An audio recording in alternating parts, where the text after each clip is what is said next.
Hall of Famer Jim Kelly joining us now on SportsCenter Live. Jim, first off, congrats on the first big step. As your doctor said yesterday, there's no evidence of cancer. What was your reaction when you received this type of news?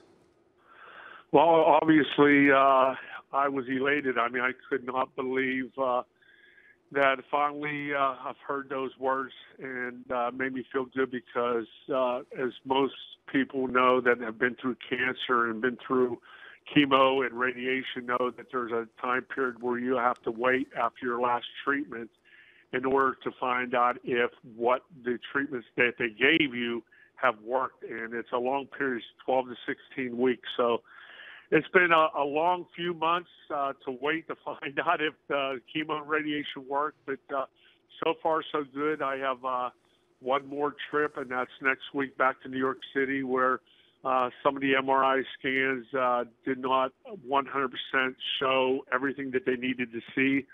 So one more hurdle to cross, that's next week, and to find out after they do some biopsies that the cancer is completely gone. But I'm an optimistic person, and I have some good feelings about it. I had a PET scan done yesterday, which revealed everything was negative, everything looked good. So that was a huge step again in the overall of my cancer being gone. So continue to pray, and I just urge everybody out there to continue to pray because still got another week left. Jim, one of the things that really stood out in that piece was the presence of your family, your two beautiful girls and your wife. And you said you don't want to hurt your kids dealing with this and not being there for them. What was their reaction when you heard the good news? Oh, of course, the screaming, the hugs, everything that goes along with it. My daughter just went off to college in Liberty University, Erin.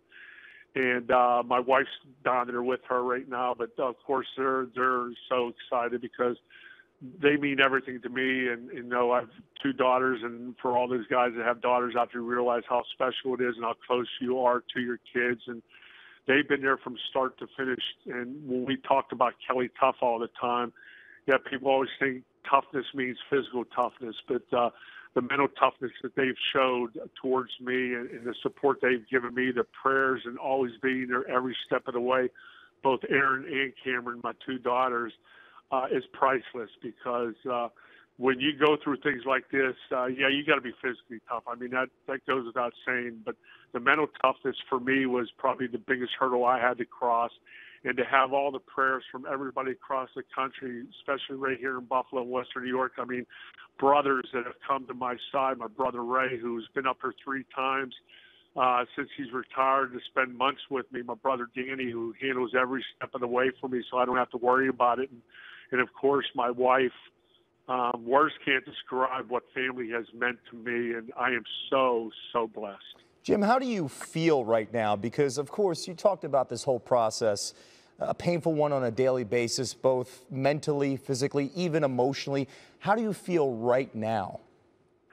I feel a lot better than I did, I'll put it that way. I mean, back when I was first diagnosed, it was so bad that now I know what people, when they talked about having migraine headaches, what they feel like. I mean, I was taking 16 Advils a day, and I was stopping at that, and it worked. But I was on it for so long, and I was like, okay, something ain't right here. And of course, they confirmed what I was worried about, and that was, of course, the cancer. I mean, I had 6 root canals done, and I'm like, okay, I know I shouldn't be having this many root canals. Something has to be wrong, because anybody who's ever had a root canal knows that's no fun. So for me, having to go through all that, but I feel pretty good now. I have a prosthesis, and like most people know, that I had my upper jaw removed. That is still sore, but overall, I'm doing better. And the thing is, there's so many people out there, young kids and adults, that they have a lot worse than me. And sometimes I don't like complaining about it. I don't like talking about it because I know there's people out there that are suffering a lot more than I am. And the good thing about it is, people say that I've helped people by talking about it and having them talk about Kelly Tough and really having the people rally around them. They've helped me. The cards, the letters, the well wishes, the mass cards, the people just praying for me. That has gotten me through The physical part, it's part of it. I've been through so many neck surgeries, back surgeries, and things like that. I can get through those, but I'll tell you what, the mental part is where I needed the support, and the people, not only the people that I've known, but people I've never met before that have come to my side, that have talked to me, that have sent me these cards, that has helped me get to where I'm at today. So I am truly, truly blessed.